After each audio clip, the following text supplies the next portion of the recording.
For the repair of Kyma terminal board, the following procedures were necessary.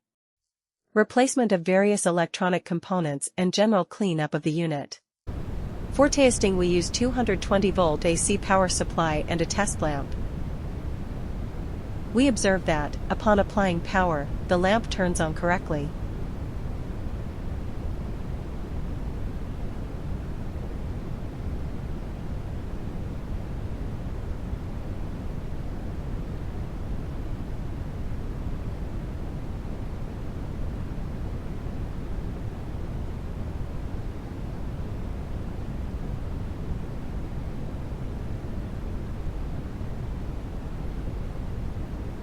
No further testing is possible due to lack of additional units.